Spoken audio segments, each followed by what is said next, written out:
నమస్తే welcome to our channel నేను మిషాల్ని గత ప్రభుత్వ హయాంలో చూసుకున్నట్లయితే అన్ని అరాచకాలు సోషల్ మీడియాలో పోస్టులు పెట్టడం అసభ్యకరంగా మాట్లాడటం వీటికి అన్నిటికీ తోడు లడ్డు విచారణ కూడా ఒకటి బయటకు వచ్చింది ఇటీవల గతంలో జరిగిపోయిన లడ్డు గురించి సో అది సిట్టి విచారణ హైకోర్టు సిట్టి విచారణ 5గురిని సిట్టి విచారణ చేసింది అయితే వీటికన్నిటికీ సోషల్ మీడియాలో పోస్టులు పెట్టే వాళ్ళకందరికీ కానీ ప్రతి ఒక్కరికి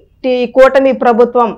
తోక కట్ చేయడానికి కూటమి ప్రభుత్వం సిద్ధమైంది దీనికి పూర్తిగా విశ్లేషించడానికి మనతో పాటు ఉన్నారు సీనియర్ జర్నలిస్ట్ మాణిక్యరావు గారు ఉన్నారు వారిని అడిగి కొన్ని విషయాలు మనం తెలుసుకుందాం నమస్కారం మాణిక్యరావు గారు నమస్తే శాలిని ఇప్పుడు చూసుకున్నట్టయితే ఇప్పుడు లడ్డు విచారణ అయితే గతంలో వచ్చింది రాష్ట్రం ప్రపంచం వ్యాప్తంగా లడ్డు విచారణ ఎవరైతే భక్తులు తిరుమల తిరుపతి దేవస్థానంలో లడ్డు ఎవరైతే కల్తీ జరిగిందో ఎవరైతే చేశారో దాని మీద కోర్టుకు కూడా కేసు వెళ్ళింది కోర్టు నుంచి హైకోర్టు నుంచి సిట్టి విచారణ కూడా ఇచ్చింది అయితే దీనికి ఇప్పుడు ఇటీవల మళ్ళీ విచారణ సాగించడానికి దాని వివరాలను కూడా అన్ని బయటకు వచ్చాయన్నమాట ఒక్కొక్కటిగా బయటకు వచ్చాయి సో ఇది పేపర్ లో ఈ రోజు వచ్చింది కాబట్టి దీని గురించి మనం చర్చించుకునే ప్రయత్నం చేద్దాం రైట్ మీరు అన్నట్టు సిట్టు విచారణ కొనసాగుతుంది గతంలో ఈ కల్తీ నెయ్యి వ్యవహారం కూటమి ప్రభుత్వం పలు అనుమానాలు సాక్షాత్ డిప్యూటీ సీఎం గారు పవన్ కళ్యాణ్ గారు కోట్ల మంది ప్రజలు ఎంతో పవిత్రంగా ఆరాధించేటువంటి తిరుమల తిరుపతి దేవస్థానంలో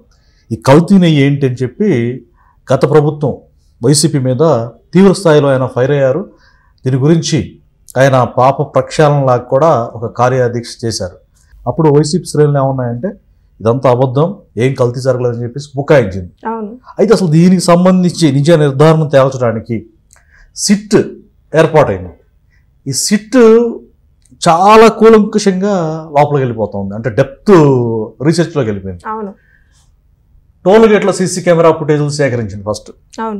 అంటే ఆ నెయ్యి ఏదైతే వాహనాలు వెళ్తున్నాయో రవాణా చేస్తున్నాయో ఆ టోల్ గేట్ల యొక్క సీసీటీవీ ఫుటేజ్ని తీసుకుంది తర్వాత ట్యాంకర్ డ్రైవర్లను విచారించే అవకాశం ఉందని చెప్పి మనకు వార్తలు వస్తూ ఉన్నాయి అంటే ట్యాంకర్లు మెయిన్గా ఆ డ్రైవర్లు ఒక కంపెనీకి కాంట్రాక్ట్కి ఇస్తే ఇంకో కంపెనీ నుంచి నెయ్యి సరఫరా అయినట్టుగా మనకు క్లియర్గా సమాచారం ఉంటుంది సో అదే ఇక్కడ రాశారు సిబిఐ డైరెక్టర్తో సిట్ సిబ్బంది వీడియో కాన్ఫరెన్స్ అంటే సిట్ ఏదైతే విచారించిందో దానికి సంబంధించిన డీటెయిల్స్ మొత్తం కూడా సిబిఐకి వీడియో కాల్ ద్వారా వివరించడం జరిగింది అంటే అసలు ఆ వీడియో కాల్ మార్నింగ్ నుంచి మధ్యాహ్నం వరకు కొనసాగింది అంటే ఎంత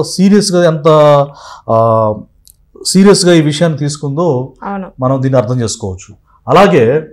దర్యాప్తు పురోగతిపై సమీక్షించిన సిబిఐ డైరెక్టర్ అసలు ఎంతవరకు వచ్చింది ఈ దర్యాప్తు అని సిట్ను ఆరాధించారు సో సిట్ ఏం చేసిందంటే మొత్తం కూడా కూలంకషంగా వాళ్ళు ఏదైతే విచారణ చేశారో దానికి సంబంధించిన అంశాలు మొత్తం కూడా సిబిఐ డైరెక్టర్కు తెలియజేయడం జరిగింది అలాగే ఐజీ త్రిపాఠికి నివేదిక అందజేయనున్న అధికారులు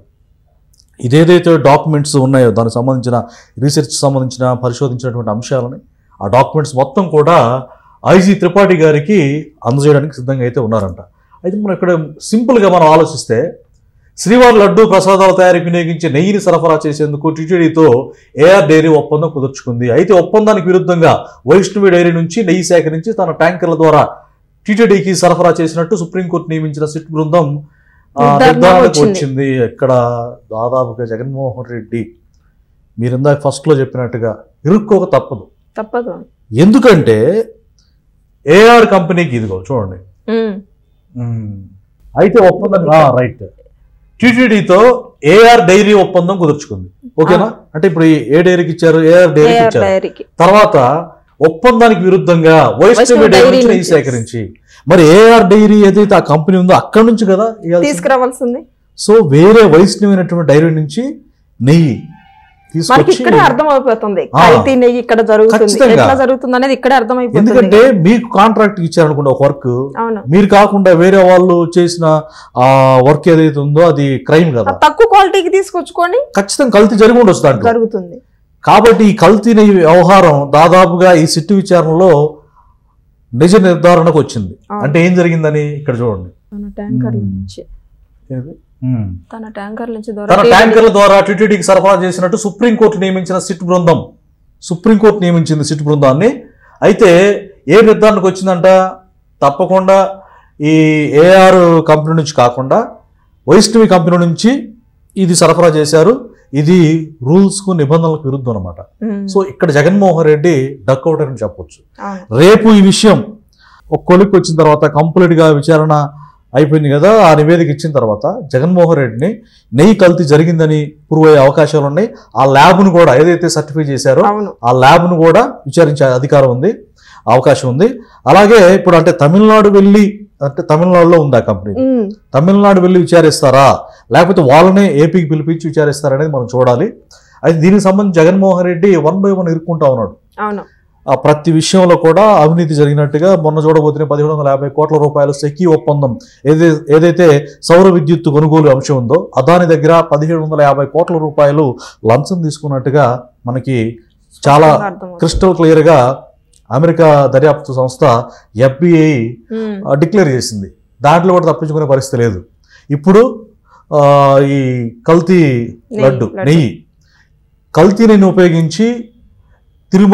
తిరుపతి దేవస్థానంలో ఆ సరఫరాలో గోల్మాల్కు పాల్పడి దీంట్లో కూడా కారు చౌక్కి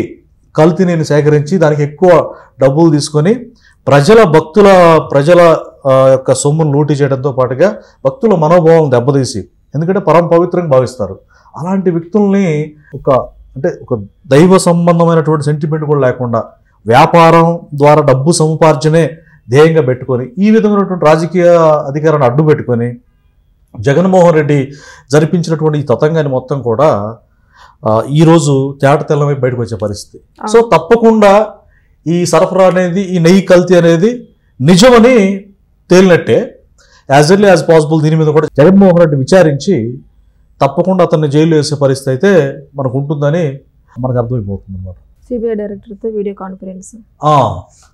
ఇప్పుడు ఏదైతే ఇందాక మనం చెప్పుకున్నాం, సిబిఐ డైరెక్టర్తో సిట్టు బృందం ఏం చేసింది,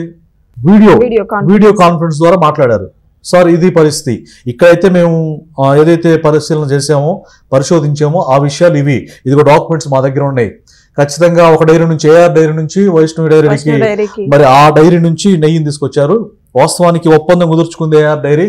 మరి వైష్ణవి డైరీ ఎందుకు చేసింది అన్న దానిపైన మనం ఆల్రెడీ విషయాలు సేకరించాము, డేటా మనకు మొత్తం ఉందని చెప్పేసి సిబిఐ డైరెక్టర్ గారితో వీడియో కాన్ఫరెన్స్ మాట్లాడింది. అయితే ఇది నిజమని తేలింది కాబట్టి ఇక్కడ మనం చూసుకుంటే కనుక సిట్ కార్యాలయం వద్ద భద్రత అంటే ఏంటి, ఈ వైసీపీ మోకలు ఏమైనా చేయొచ్చు అంటే ఒక రకంగా గతంలో మనం చూసుకుంటే అవినాష్ రెడ్డిని అరెస్ట్ చేయడానికి సిబిఐ వెళ్తే అక్కడ ఏం చేసింది, వాళ్ళ తల్లిగారికి బాగలేదని రౌడీ మూకలను చుట్టూ పెట్టి అవినాష్ రెడ్డిని టచ్ కూడా చేయకుండా ఒక రకంగా సినిమాకి మించిన ట్విస్ట్ అక్కడ డ్రామా నడిచింది. అట్లాగే ఇప్పుడు ఈ సిట్టు నిజాన్ని తేల్చింది. అంటే కార్యకర్తలు రెచ్చగొట్టడం లేకపోతే ఫ్యాక్షన్లు రెచ్చగొట్టి ఈ సిట్టు అధికారులు ఏమైనా ఇబ్బంది పెడతారేమో, గతంలో సిబిఐ అధికారి మీద కేసు పెట్టారు. సో సిట్టు అధికారులు ఎవరైతే ఉన్నారో వాళ్ళకి సేఫ్టీ కోసం భద్రత పెంచారు. అంటే దీన్ని బట్టి మనం ఫైనల్ చూస్తే కనుక తిరుపతిలోని అలిపిరి వద్ద భూదేవి కాంప్లెక్స్ ఆవరణలో ఏర్పాటైన సిట్ కార్యాలయానికి ప్రభుత్వం భద్రత కల్పించింది. కార్యాలయంలో అవసరమైన సదుపాయాలన్నీ మంగళవారం నాటికి పూర్తి స్థాయిలో ఏర్పాటయ్యాయి. విచారణ అధికారులు మంగళవారం పూర్తిగా కార్యాలయంలో గడిపారు. కార్యాలయం సమీపానికి ఎవరిని అనుమతించడం లేదు. కార్యాలయానికి భద్రతగా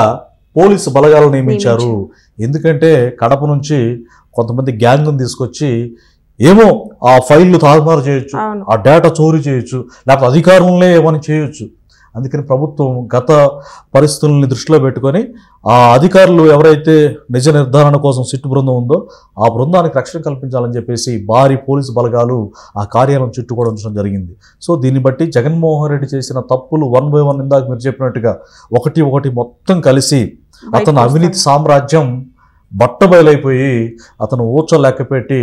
డెఫినెట్లీ చేసిన పాపాలు పండాయని చెప్పొచ్చు. శిక్ష అనేది అనివార్యమని మనకు క్లియర్గా అర్థమవుతుంది. శాలిని గారు, థ్యాంక్ యూ శాలిని గారు.